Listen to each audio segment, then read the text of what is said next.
자, 세 번째는 가압승계 특례와 종류 주식인데요. 요거는 제한하고 현재는 미끄러졌어요. 네, 요거는 이제 우선 300부터 합시다. 그래서 300은 얘기했는데, 네, 하겠다고 했거든요. 하겠다고 했는데 너무 깊게 설명해줬어요. 아, 내가 흥분해가지고 막판에 흥분해가지고 좀 깊이 얘기했어. 원래 이게 영어 1, 2, 3가 있는데 3까지 너무 끌어당겨가지고 네, 금액까지 거기서 다 쇼부를 봐버려가지고 미끄러졌습니다. 아직 기회는 더 있어요. 네. 가압승계 특례와 종류 주식. 자, 요 자료는 보셨죠, 그렇죠? 네, 한영순 대표님께서 만들어주신 자료인데 한 주당 순손익 가치하고 한 주당 순자산 가치를 판단했더니 여기는 3년이 훨씬 더 넘었죠. 네. 그랬더니 한 주당 가치가 17,260원 이렇게 나왔습니다. 되게 쌌어요.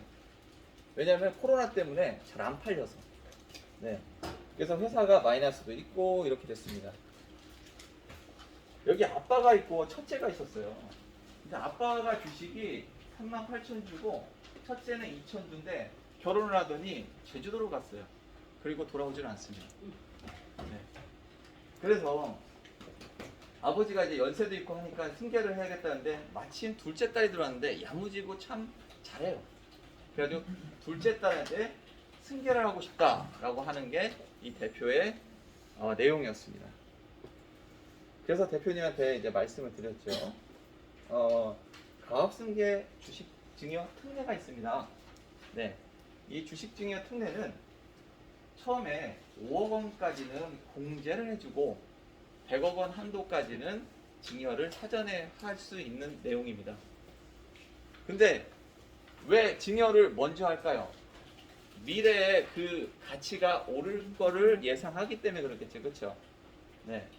근데 대표님한테 말씀드렸습니다. 대표님, 최근에 화성 김포에서부터 다 해서 토지 가격이 30% 이상 더 올랐습니다.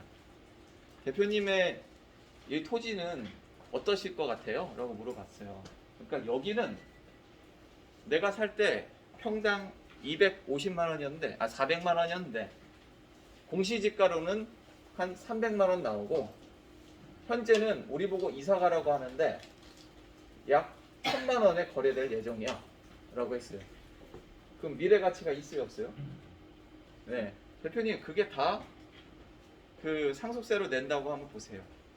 그러니까 대표님이 한 거죠, 그렇죠?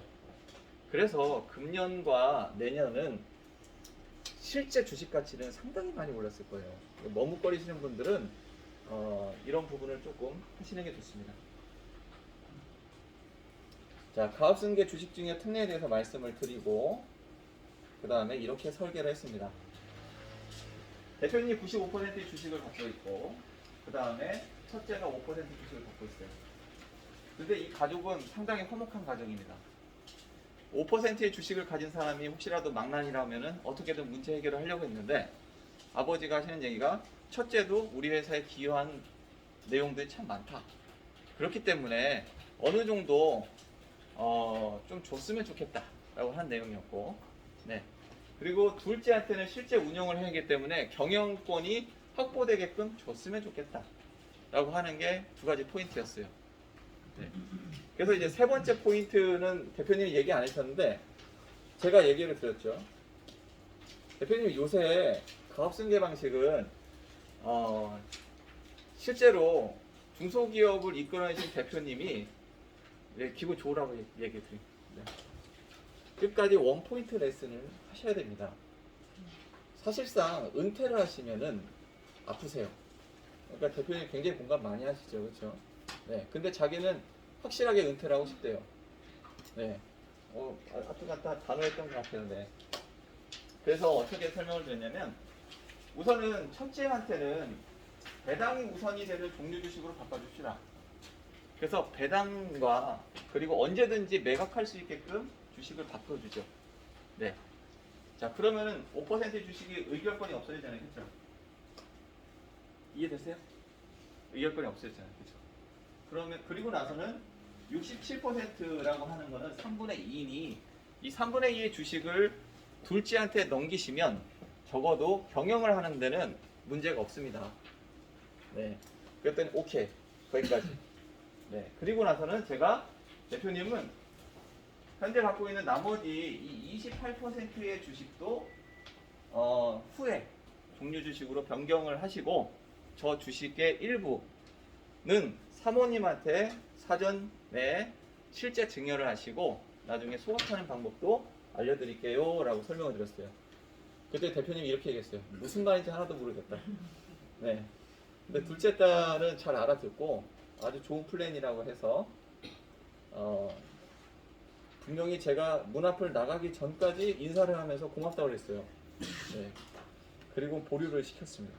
네. 자, 대표님의 자녀 주식은 어떻게 처분할까요? 라고 했을 때 사모님한테 증여를 합시다.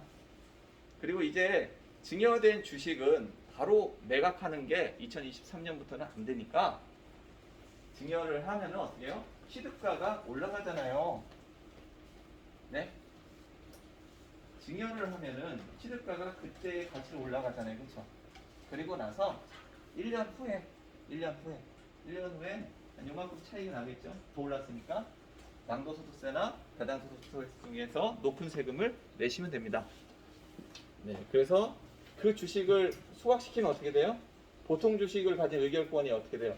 67%가 아니라 뭐 100%가 될 수도 있고 그렇죠? 그런 거죠.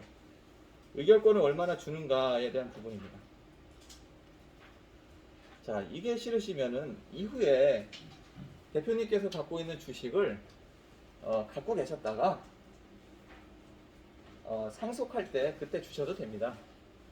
그러면 상속하기 전까지 주식을 갖고 있다라는 것 자체가 대표님한테 세금에 대한 우려가 있으시니까 그에 대해서 보험이라고 하는 금융상품을 활용합시다. 그렇게 해서 보험사와 이런 내용에 대해서 설명을 드렸습니다. 그때는 대표님이 아주 만족해 하시고 그리고 좋습니다. 얼마 정도 해야 됩니까? 그래가지고 얼마 해야 됩니다. 라고 얘기하니까 알겠습니다. 대표님 제가 월말 마감이 가까워지고 있습니다. 다음 주에 좀 해주세요. 이렇게 얘기했어요. 그러니까 다음 주엔 내가 골프를 치러 다니기 때문에 시간이 없으시대요. 딱 하루밖에 안 된대요. 화요일 오전만 된대요. 그 당시가 화요일이었거든요. 근데 아차 싶었어요. 제가 원래 청약이라든가 이런 거 하면은 48시간 안에 하여튼간 쇼부를 보는데 목요일날 잡았어야 되는데 화요일로 잡았어요. 그리고 나서 금요일날 전화 왔어요. 보류하자고. 우리 세무사한테 보니까 급하게 할 게 아니라네. 이렇게 얘기를 하죠. 야, 참 진짜 제가 지금 생각하면 생각할수록 멍청했던 것 같아요. 네. 그때 제가 목요일인 줄 알았어요. 그때 날짜가. 너무 아쉬워요. 네, 그래서 이런 부분은 증여 특례를 활용한다. 자, 여기서 혹시 노하우를 발견하셨나요? 최고의 노하우? 모르셨죠? 뭔지 아세요? 5억 원까지는 공짜라는 거예요. 아시겠죠? 그래서 자식한테 주식을 넘기는데 0원이라고 제가 얘기를 드린 거예요. 왜냐면 주식 가치가 싸니까. 네, 대표님 세금 없이 지금의 가치를 정지시켜서 다 옮길 수 있습니다. 예, 저거 해봤더니 67%가 4억 몇천 뭐 이렇게 되더라고요. 그래서 아주 절호의 찬스다 라고 얘기했죠. 제가 토지에 대한 얘기를 했어요. 아까 전에. 네, 주식가치 평가를 할 때 세무사들이 가끔 놓치는 것들이 있어요. 그게 뭐냐면은 토지에 대한 가격이죠. 네, 토지의 가격은 개별 공시가나 또는 실제적으로 근저당 설정이 잡혀 있을 때는 그 가격으로 해야 돼요. 네, 그러니까 담보대출을 더 받기 위해서 근저당 설정을 하는 경우가 덜어 있습니다. 다시 평가를 해서. 그럼 그 가격으로 하셔야 돼요. 네, 이상하게 지난달에는 가업승계가 참 많았어요. 다 미끄러졌어요. 다 미끄러졌어요. 네, 근데 포천에 무슨 땅이 있는데 2억 5천 주고 사셨대요. 그리고 나서 자녀한테 2억 5천에 옮기시려고 하다가 저를 만났어요. 네, 근데 그게 공장용지로 바뀌기 한 달 전이에요. 공장용지로 바뀌면은 6배에서 10배 떠요.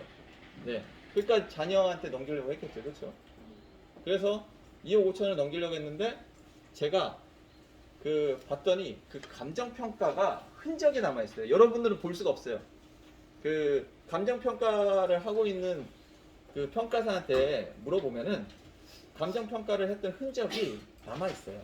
은행에서 하면은 했더니 은행에서 4억 4천에 흔적이 남아 있더라고요. 그래서 4억 5천에 넘깁시다.